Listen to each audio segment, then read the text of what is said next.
Hey guys, Alan here. So today I want to cover a few topics that I've been seeing in the group. Maybe I could help. The main one is the sensitivity versus the threshold to get your pads to respond properly. A lot of people think they have the answer, but it's usually just half the answer. So I'm going to show you guys how to do that right. The other thing I want to show you all is, again, how to increase the gain coming out of your stereo outs and headphone outs using the compressor. Siren Drums at the Source Studio just put a similar video out, but I'm going to do it again. But again, I'm going to show you guys a little bit of playing to show you that these drums are completely capable of 100% excellent dynamics. And anybody that's having problems with it, it's all in your settings, man. Let's get little.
All right, a little demo.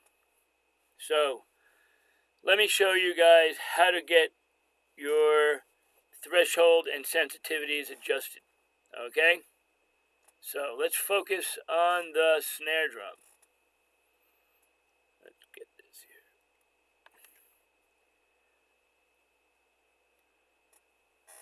Let's see. Hang on, guys. There we go. All right. Snare drum in focus. Snare drum.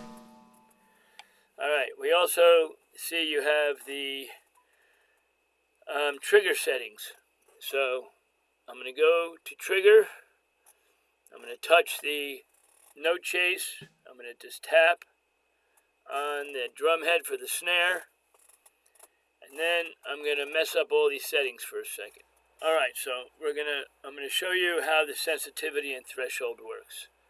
So I'm going to start with the sensitivity and threshold at around 10. You have to have it at something, otherwise you're not going to hear any sound. All right, so first of all, let's do the sensitivity. The sensitivity we want to increase until we hear the full voice of the sound that we have. Like so.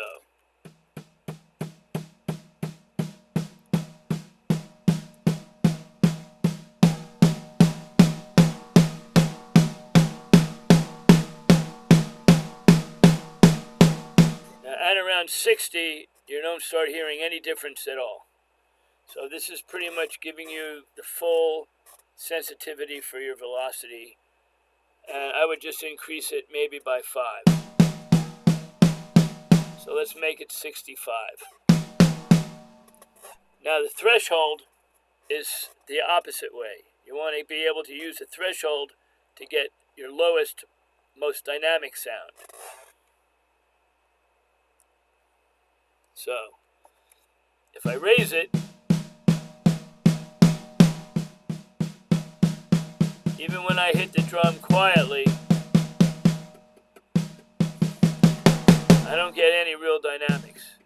It just immediately starts to play loud. So if you start to decrease it and play quietly as possible,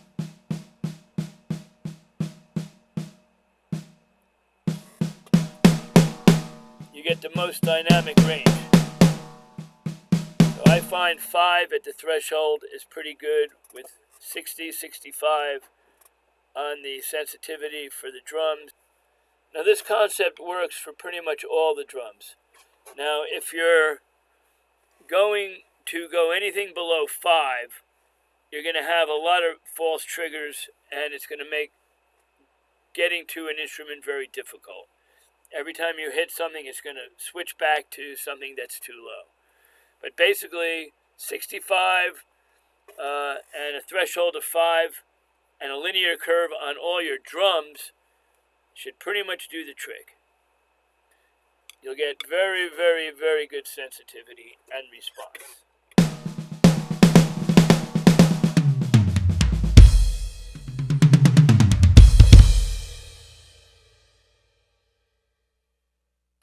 Now there's still another trick that you need to know about. If we go to voice and you go to velocity, the velocity level should be 99. This means you're getting all of the velocities that are built in, and you're guaranteed to get the best response.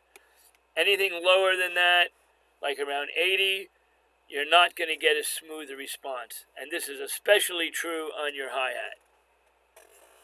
Now, let me go to the trigger on the hi-hat. Now, in the hi-hat bow, on the hi-hat, I have a very high sensitivity of like 80 and a very low threshold. The hi-hat seems to be an exception, at least for me. And again, I use the DM pedal.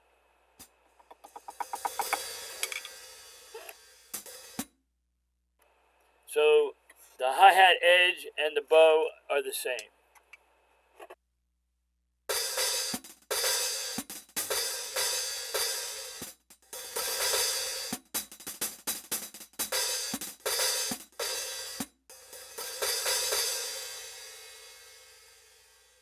Now the pedal becomes real critical.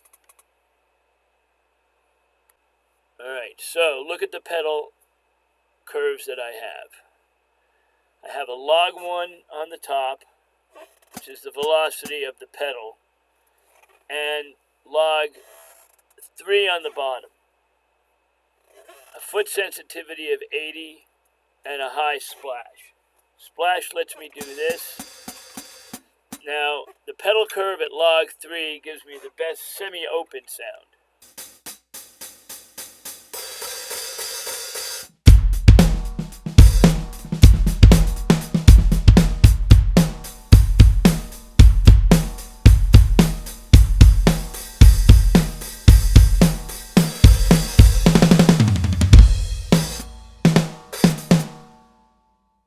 And I can still get these.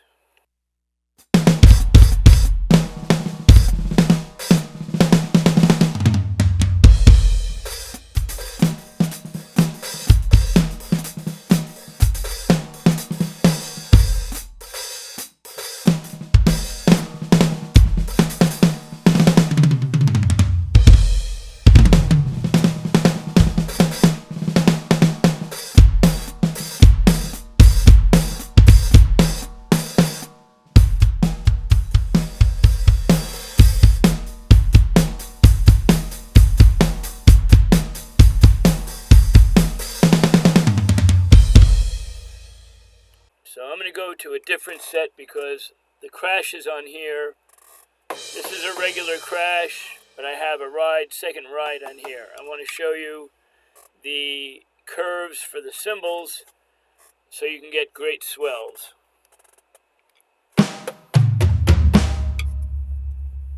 Now this is a great kit that I made.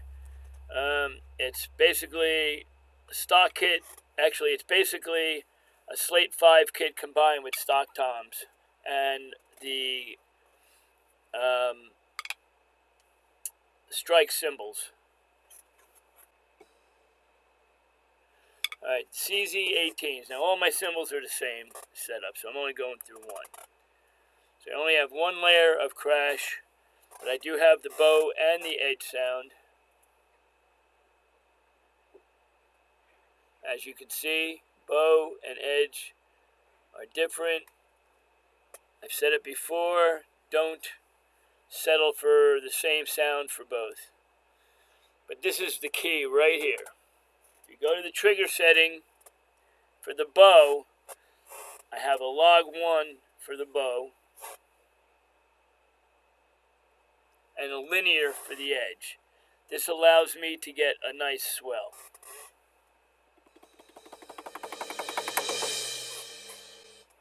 And of course you can choke.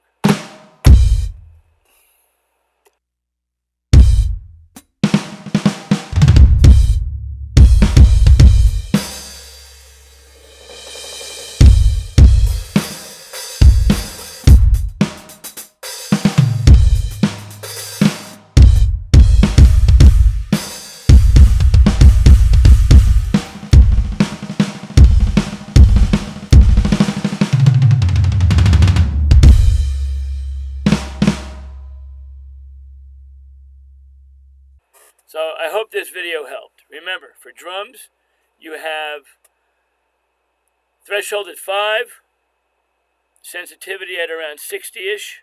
Again, get it to where your sound maxes out and doesn't change any further and keep it around there. You can experiment, give or take 5 or so. But threshold, don't go below 4, except maybe on the hi-hat, depending on what your hi-hat is that you're using. Cymbals on the crash bows, log 1, and on the edge, linear, but use the different sounds for the edge and the bow, and you'll be able to get a nice swell. And again, I've got 50 as the sensitivity. Be careful with the re-trigger on things like bass drum. If you have it too fast, you'll get double triggers. If you have it too slow, you'll get mistriggers. Let me show you what I have real quick for the kick, which works great for me. So those are my kick settings. I've got 60 at sensitivity, 23 as the re-trigger, and a high of 35 at the threshold, and my kick works great.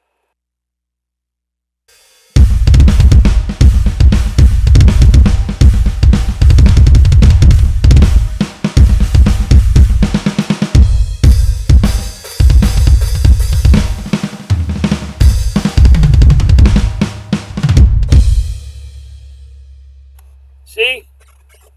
It's all in the module, boys and girls. It's all there. So let me show you the last thing. Compression, volume. You want to get volume. Everyone goes, I can't hear anything through my headphones. Oh no, this module sucks. Well, guess what? You have a way around it. I personally don't find the compression very useful in general. It's on the whole kit. It would be great if there was a mix knob so you can do true parallel compression and blend it in. But since there isn't, unless you're just going for an effect and having fun, the most useful thing you can do with your compressor is simply use it as a volume increaser, a gain increaser. So first, go to your kit effects, and unfortunately you have to do this per kit. But it doesn't take long, so use it on your user kits. Anyway, It doesn't really matter which one you use. Master 1 is the most transparent, but as you can see, it's at 0 threshold. I find a 7 dB increase to be plenty to get a good volume through the stereo outs and the headphone outs.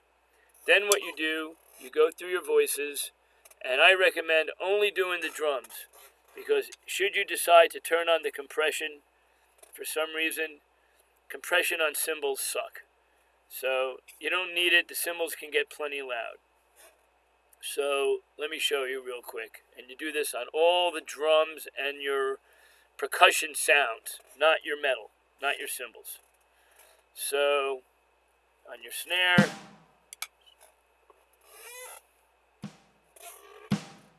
hold on, snare head, there we are. Go to FX MIDI. Make sure, right there, let's see, hard to do this, right there that your EQ compression is on. And do that for all your drum heads and your kick. I don't recommend doing it for any cymbals, and depending on what you have on your rims, you can do it also. If you have mainly percussion sounds, go for it on your rims. On that kit, if you have cymbal or metallic sounds, I recommend keeping it off. This will increase your level substantially, and you can always go higher than 7 dB in the compressor, but I find I don't have to. All right, folks. I really hope this is helpful. I got to edit it now. I had a lot of stops and starts, and we'll see how it came out. All right, folks. Later.